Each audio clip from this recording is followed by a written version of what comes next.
আসসালামু আলাইকুম। আশা করি সবাই ভালো আছেন। আলহামদুলিল্লাহ আমি ভালো আছি। আজকে আমি ভিডিওর মাধ্যমে আপনাদেরকে দেখাবো কিভাবে একটি ছবিকে আপনারা সুন্দরভাবে এডিট করতে পারেন এবং যদি মুখের কোনো অস্পষ্টতা থাকে, দাগ থাকে তাহলে কিভাবে আপনারা সুন্দর করে এটিকে লেয়ার মাস্কিং এর মাধ্যমে আপনারা কিভাবে এডিট করতে পারেন। তো চলুন ভিডিওটি শুরু করা যাক। তো সর্বপ্রথমে আমি এই যে ছবিটি আছে, ছবিটিকে আমি মাউসের বাম বাটনে ক্লিক করে চেপে ধরে রেখে ফটোশপে নিয়ে যাব। ফটোশপে নিয়ে ওপেন করলাম।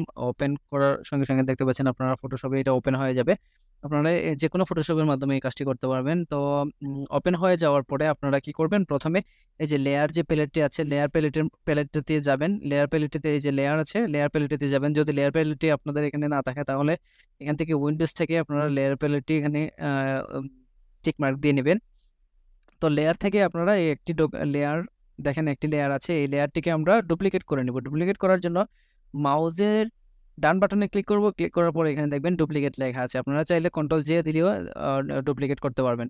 তারপরে এখানে ওকেতে ক্লিক করবেন। ওকেতে ক্লিক করার সঙ্গে, সঙ্গে দেখবেন আপনাদের ডকুমেন্টটি ডুপ্লিকেট হয়ে যাবে। তারপরে ডুপ্লিকেটটি আপনারা এনভার্স করে নেবেন। এনভার্স করার জন্য আপনারা যাবেন আ ইমেজে যাবেন, ইমেজ থেকে আপনারা অ্যাডজাস্টমেন্টে যাবেন। অ্যাডজাস্টমেন্টে যাওয়ার পরে একদম নিচে যাবেন। নিচে যাওয়ার পরে দেখবেন ৩ নাম্বার গ্রুপ। এটা হচ্ছে ১ নাম্বার একটা গ্রুপ, এটা একটা গ্রুপ, এটা একটা গ্রুপ। এখানে ৩ নাম্বার গ্রুপের মধ্যে দেখবেন এনভার্স লেখা আছে। আপনারা যদি কন্ট্রোল আই ক্লিক করেন তাহলে আপনারা এটিকে এনভার্স করে নিতে পারবেন। মানে এটি ডকুমেন্টটি আপনারা দেখবেন নেকেড এর মতো হয়ে যাবে। তারপরে এখানে আবার লেয়ার অপশনে যাবেন। লেয়ার প্যালেটে যাবেন। লেয়ার প্যালেটে যাওয়ার পরে এখান থেকে যে ব্লেন্ডিং মোডটি আছে, ব্লেন্ডিং মোডটি আপনারা এই যে ভিভিড লাইটে ক্লিক করবেন। এখানে দেখবেন ৪ নাম্বার গ্রুপে আছে ভিভিড লাইট। ভিভিড লাইটে ক্লিক করার পর আপনারা এখান থেকে আবার ফিল্টারে যাবেন। ফিল্টারে যাওয়ার পরে একটি ফিল্টার এড করতে হবে। ফিল্টারটি হচ্ছে একদম নিচে যাবেন। নিচে যাওয়ার পরে দেখবেন আদার্স থেকে আপনারা হাই পাসে ক্লিক করবেন। হাই পাসে ক্লিক করার সঙ্গে, সঙ্গে দেখবেন আপনাদের যতটুকু মতো প্রয়োজন এইখানে রেডিয়াস আপনারা প্রয়োজনীয় অনুযায়ী রেডিয়াস বাড়িয়ে নেবেন। আমার ডকুমেন্টটি আমি এখানে ৩২ বা ২২ অথবা আরেকটু বেশি রাখছি। যাতে করে আমার যে মানে দাগগুলা আছে এই দাগগুলা যাতে দেখা না যায়। আমি এখানে প্রায় ২৫ এর মতো রাখছি। এখানে ওকেতে ক্লিক করবেন। ওকেতে ক্লিক করার পরে এই যে আমরা যে ব্লেন্ডিং মোডটি আমরা যে ফিল্টারটি এড করেছি ফিল্টারটি আমরা গেশন ব্লার করে দেব। এইজন্য আবার ফিল্টারে যাব। ফিল্টারে যাওয়ার পরে এখানে ব্লারে যাব। ব্লারে যাওয়ার পরে এই যে গেশন ব্লারে ক্লিক করব। ক্লিক করার সঙ্গে, সঙ্গে আপনাদের ময়লাটি যতটুকু পর্যন্ত দেখা না যায় অতটুকু পর্যন্ত আমরা এখানে রেডিয়াস সিলেক্ট করে নেব। আপনারা এখান থেকে দেখে নিবেন। এটি আপনারা বেশি, বেশি প্র্যাকটিস করবেন। প্র্যাকটিস করার মাধ্যমে আপনাদেরকে আরো ভালো রেজাল্ট পাবেন। তো আমি এখানে 2 রেখে দিচ্ছি। পিক্সেল 2 পিক্সেল রাখার পরে আমি এখানে ওকেতে ক্লিক করছি। ওকেতে ক্লিক করার সঙ্গে, সঙ্গে দেখবেন ছবিটি এরকম দেখা যাবে। এখন আপনাকে এই লেয়ার মাস্কিং অপশনটি চালু করতে হবে। এই যে লেয়ার মাস্কিং অপশনটি চালু করার জন্য আপনারা এই যে এখানে দেখতে পাচ্ছেন এখানে এড লেয়ার মাস্ক অপশন আছে। আপনারা এই অল্টারে ধরবেন। অল্টারে ধরে এই যে অল্টারে আমি ধরলাম। অল্টারে ধরে তারপরে মাউসের বাম বাটনে ক্লিক করবেন। ক্লিক করার সঙ্গে, সঙ্গে দেখবেন এখানে কালো হয়ে যাবে এবং লেয়ারটি এভাবে দেখা যাচ্ছে। তো এখানে কালো থাকা অবস্থায় আপনারা যে এখানে যে ফরগ্রাউন্ড এবং ব্যাকগ্রাউন্ড কালার আছে এখানে এই যে ডিফল্টে ক্লিক করলে দেখবেন সাদা এবং কালো হয়ে যাবে এবং উপরের যে ফরগ্রাউন্ড কালারটি আছে ফরগ্রাউন্ড কালারটি অবশ্যই আপনাদেরকে সাদা থাকতে হবে। সাদা ব্যাকগ্রাউন্ড থাকতে হবে এবং পেছনে থাকবে কালো।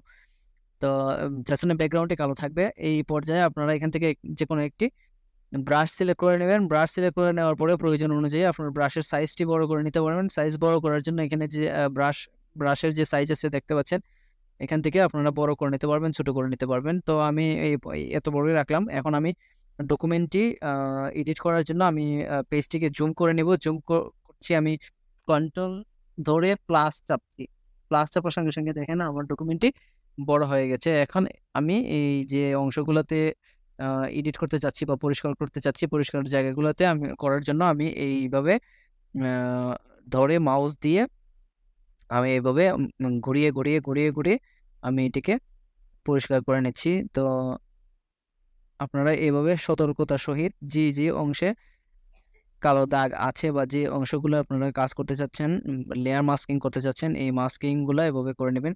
তো একটি বিষয় হচ্ছে আমি যে জায়গায় আ ড্রাগ করছি এই জায়গার মধ্যে গিয়ে এই যে যে অংশটি ড্রাগ করছি এই অংশগুলা কিন্তু আমার এই কালো লেয়ারের মধ্যে সাদা একটি অংশ পড়তেছে এবং সাদা অংশ পড়ার কারণে এখানে যে অংশটি আমি লেয়ার থেকে মাস্কিং করে নিয়েছি, এই অংশটি কিন্তু আমার এখানে প্রদর্শিত হচ্ছে। এই যে দেখতে পাচ্ছেন, আমি যে অংশগুলা এডিট করার প্রয়োজন আমি এখান থেকে এডিট করে নিচ্ছি। এই যে আমার মোটামুটি এই যে আপনারা এটাই সতর্কতার সহিত করবেন এবং ধৈর্য সহকারে যত সময় দিবেন তত আপনাদের ডকুমেন্টটি ভালো হবে। যে জায়গায় যে জায়গায় প্রয়োজন আপনারা এখানে কার্সর যে ব্রাশের সাইজটি আপনারা ছোট করে নেবেন। এই যে এই জায়গাটা কাজ করার জন্য ব্রাশের সাইজটি ছোট করে নিতে হবে।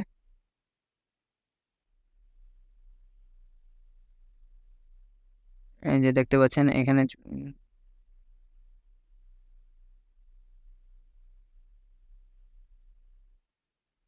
মোটামুটি ডকুমেন্টটি কাজ হচ্ছে।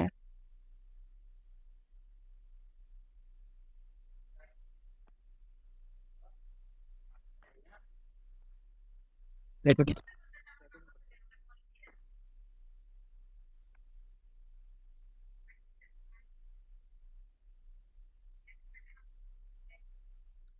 এই যে দেখতে পাচ্ছেন আমার ডকুমেন্টটি মোটামুটি কাজ করা শেষ।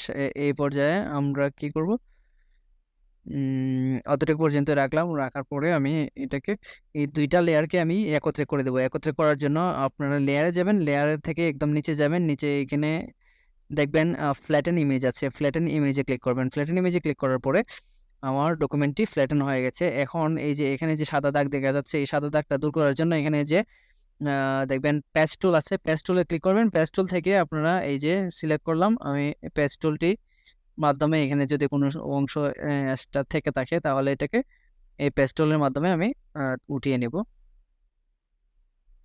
মোটামুটি আমার এটার এই কাজটি অতটুকুই রাখলাম। করার পরে আমি ডকুমেন্টটিকে সেভ করে নেব। সেভ করার জন্য Ctrl+S অথবা এখানে ফাইলে যাবেন, ফাইল থেকে সেভে ক্লিক করবেন।